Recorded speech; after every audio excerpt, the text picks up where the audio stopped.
ಚಿಂದಿ ಉಡಾಯಿಸೋ ಖಾರ ಬಣ್ಣ ರುಚಿಯನ್ನು ನೀಡುತ್ತದೆ. ಮೆಣಸಿನ ಪುಡಿ ಚಿಂದಿ ಉಡಾಯಿಸೋ ಖಾರ ಬಣ್ಣ ರುಚಿ. ಚಿನ್ನಸ್ವಾಮಿ ಸ್ಟೇಡಿಯಂ ಕಾಲ್ತುಳಿತಕ್ಕೆ 11 ಜನ ಸಾವು ಪ್ರಕರಣ. ಬಿಜೆಪಿ ಜೆಡಿಎಸ್ ಮೈತ್ರಿ ನಾಯಕರು ಸುದ್ದಿಗೋಷ್ಠಿ ನಡೆಸಿದ್ದಾರೆ. ಸರ್ಕಾರದ ವಿರುದ್ಧ ಬಿವೈ ವಿಜಯೇಂದ್ರ ಇದೇ ಸಂದರ್ಭದಲ್ಲಿ ತೀವ್ರ ವಾಗ್ದಾಳಿಯನ್ನ ಮಾಡಿದ್ದಾರೆ. ಪಂದ್ಯಕ್ಕೂ ಮುನ್ನವೇ ಸಂಭ್ರಮಕ್ಕೆ ಅನುಮತಿ ಕೇಳಿದ್ದಾರೆ. ಇದಕ್ಕೆ ಪೊಲೀಸ್ ಅಧಿಕಾರಿಗಳು ಅವಕಾಶವನ್ನ ಕೊಟ್ಟಿಲ್ಲ.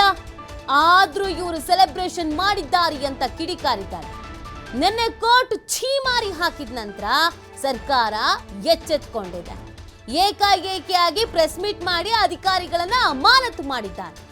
ಸರ್ಕಾರ ಪೊಲೀಸರನ್ನ ಹರಕೆಯ ಕುರಿಯನ್ನಾಗಿ ಮಾಡಿಕೊಂಡಿದೆ ಅಂತ ಇದೇ ಸಂದರ್ಭದಲ್ಲಿ ಸರ್ಕಾರದ ವಿರುದ್ಧ ವಾಗ್ದಾಳಿಯನ್ನ ಮಾಡಿದ್ದಾರೆ. ತದನಂತರದಲ್ಲಿ ಕಬ್ಬನ್ ಪಾರ್ಕ್ ಪೊಲೀಸ್ ಸ್ಟೇಷನ್ ಅಲ್ಲಿ ಎಫ್ಐಆರ್ ದಾಖಲಾಗಿದೆ. ಎಫ್ಐಆರ್ ನಲ್ಲಿ ಪ್ರಮುಖವಾಗಿ Karnataka state cricket association, KSCA, RCB ಮತ್ತು ಏಜೆನ್ಸಿ ಆಗಿರ್ತಕ್ಕಂಥ ಡಿಎನ್ಎ ಈ ಮೂರು ಸಂಸ್ಥೆಗಳನ್ನ ಬಹಳ ಪ್ರಮುಖವಾಗಿ ಆರೋಪಿಗಳು ಅಂತೇಳಿ ಉಲ್ಲೇಖ ಮಾಡಿದ್ದಾರೆ ಎಫ್ಐಆರ್ ನಲ್ಲಿ. ಇಲ್ಲಿ ಪ್ರಮುಖವಾಗಿರ್ತಕ್ಕಂಥ ಪ್ರಶ್ನೆ, ಎಫ್ಐಆರ್ ರಿಜಿಸ್ಟರ್ ಆಗಿರ್ತಕ್ಕಂಥ ತರುವಾಯ ಮುಖ್ಯಮಂತ್ರಿಗಳು ಜಾಗೃತರಾಗಿದ್ದಾರೆ. ಹೈಕೋರ್ಟ್ ರಾಜ್ಯ ಸರ್ಕಾರಕ್ಕೆ ಚಾಟಿ ಬೀಸಿದ ನಂತರದಲ್ಲಿ ಎಫ್ಐಆರ್ ರಿಜಿಸ್ಟರ್ ಆದ್ಮೇಲೆ ಮುಖ್ಯಮಂತ್ರಿಗಳು ನಿನ್ನೆ ರಾತ್ರಿ ಏಕಾಏಕಿ ಪ್ರೆಸ್ ಮೀಟ್ ಅನ್ನ ಮಾಡಿ ಬ್ಯಾಂಗ್ಳೂರ್ ಪೊಲೀಸ್ ಕಮಿಷನರ್ ಒಳಗೊಂಡಂತೆ 5 ಜನ ಪೊಲೀಸ್ ಹಿರಿಯ ಅಧಿಕಾರಿಗಳನ್ನ ಅಮಾನತು ಮಾಡಿದ್ದಾರೆ. ಅರ್ಥಾತ್ ರಾಜ್ಯದ ಗೌರವಾನ್ವಿತ ಮುಖ್ಯಮಂತ್ರಿಗಳು ಮೊನ್ನೆ ನಡೆದಂತ ದುರ್ಘಟನೆಯನ್ನು 11 ಜನ ಪ್ರಾಣ ಕಳೆದುಕೊಂಡಿದ್ದಾರೆ. ರಾಜ್ಯ ಸರ್ಕಾರ ಒಂದು ಹೊಣೆ ತಪ್ಪಾಗಿದೆ ಅನ್ನೋದನ್ನ ಒಪ್ಕೊಂಡಿದ್ದಾರೆ. ಆದರೆ ತಮ್ಮ ಹುಳುಕನ್ನ, ತಮ್ಮ ತಪ್ಪನ್ನ ಮುಚ್ಚಿ ಹಾಕಿಕೊಳ್ತಕ್ಕಂಥ ಸಲುವಾಗಿ ಪೊಲೀಸರನ್ನ ಹರಕೆಯ ಕುರಿಯಾಗಿ ಇವತ್ತು ರಾಜ್ಯ ಸರ್ಕಾರ ಮಾಡಿಕೊಂಡಿದೆ. ಯಾಕೆ ಮಾತನ್ನ ಹೇಳ್ತಾ ಇದ್ದೇನೆ ಅಂತ ಹೇಳಿದ್ರೆ, ಇವತ್ತು ಎಲ್ಲರೂ ಕೂಡ ಇವತ್ತು ದೇಶದಲ್ಲಿ, ರಾಜ್ಯದಲ್ಲಿ ಚರ್ಚೆ ಆಗ್ತಾ ಇರುವಂತದ್ದು ಮತ್ತೆ ಸ್ವತಃ ಮುಖ್ಯಮಂತ್ರಿಗಳೇ ಹೇಳಿದ್ದಾರೆ. ನಾವು ಮಾಧ್ಯಮದ ಸ್ನೇಹಿತರೆ,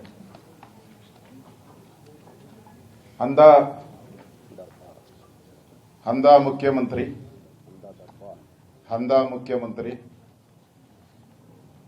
ಅಂಧ ದರ್ಬಾರ್, ಅಂಧ ರಾಜ್ಯವನ್ನ ಮಾಡಿದಂತ, ರಾಜ್ಯದ ಕಾನೂನನ್ನ ಕತ್ತಲೆಯ ಕೈಗಳಿಗೆ ಕೊಟ್ಟಂತ ರಾಜ್ಯ ಸರ್ಕಾರ, ದ ಗ್ರೇಟ್ ಸಮಾಜವಾದಿ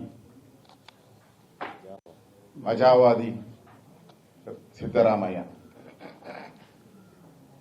ಐಪಿಎಲ್ ಗೆದ್ದಿದ್ದು ಆರ್ಸಿಬಿ ತಂಡ. ಆದರೆ ಫೋಟೋ ತೆಗೆಸ್ಕೊಂಡು ಫೋಸ್ ಕೊಟ್ಟಿದ್ದು ಕೆಪಿಎಸ್ಸಿ ತಂಡ.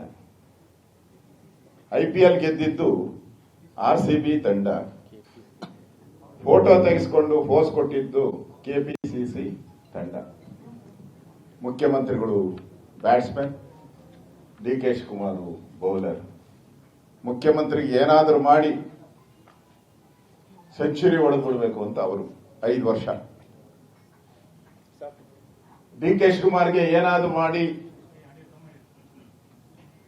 ಮುಖ್ಯಮಂತ್ರಿನ ಬೋಲ್ಡ್ ಮಾಡಬೇಕು ಅಂತ ಅವರು. ಈ ಬೋಲ್ಡ್ ಸೆಂಚುರಿ ಮಧ್ಯೆ ರನ್ಔಟ್ ಮಾಡಿಸ್ಬೇಕು ಅಂತ ರನ್ಔಟ್ ನಮ್ಮ ಅಧ್ಯಕ್ಷರು ಹೇಳಿದ್ದಾರೆ. ಹಿಟ್ ವಿಕೆಟ್ ಇವೆರಡರ ಮಧ್ಯೆ ಹೋಯ್ತಪ್ಪ.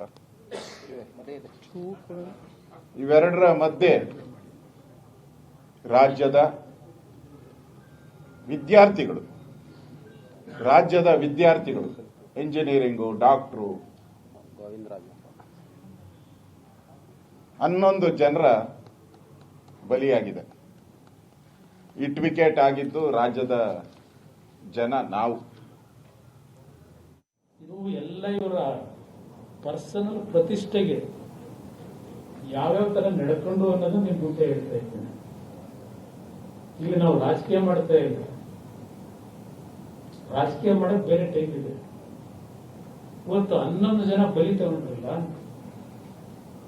ಏನಾದ್ರೂ ಮನುಷ್ಯತ್ವ ಇದ್ರೆ, ಮಾನವೀಯತೆ ಇದ್ರೆ, ಕಿಂಚಿತ್ತು ನಿಮಗೆ ದುಃಖ ಆಯ್ತಾ? ನಂತರ ವಿಧಾನಸೌಧದ ಮುಂಭಾಗ 20 ಗಂಟೆ ಆದ್ಮೇಲೆ ಕಣ್ಣಲ್ಲಿ ನೀರು ಹಾಕಿ, ಅದು ಕಣ್ಣಲ್ಲಿ ನೀರು ಹಾಕಿದ್ದು ನೋಡಿದ್ರೆ ಏನು ಯಾರು ಆ ಥರ ಆನಂದ ಭಾಷೆಯೋ ಅಥವಾ ದುಃಖದ ಭಾಷೆಯೋ ಗೊತ್ತಿಲ್ಲ ನನಗೆ. ಆ ಕಣ್ಣಲ್ಲಿ ಅಡಕ್ಕೂ ಯಾವ ರೀತಿ ಹೃದಯದಿಂದ ಬರಬೇಕು ಕಣ್ಣೀರು. ಜನಗಳ ಮುಂದೆ ಡ್ರಾಮಾ ಮಾಡಿದ್ರೆ ಆ ಕಣ್ಣೀರು ಬರಲ್ಲ, ಹೃದಯದಿಂದ ಬರಬೇಕದೆಲ್ಲ. ಆ ನೋವುಗಳು ನೋಡಿದಾಗ ಇಲ್ಲಿ ನೀವೇ ನೋಡಿದ್ರಿ, ಟಿವಿಗಳಲ್ಲಿ ತೋರಿಸಿದ್ರಿ. ಇವ್ರಿಗೆ ಸನ್ಮಾನ ಮಾಡಕ್ ಪಾಪ ಕರೆಸಿರಿ, ಅವ್ರ ಮೇಲೆ ಯಾವುದೋ ಒಂದು ಮೂವಿ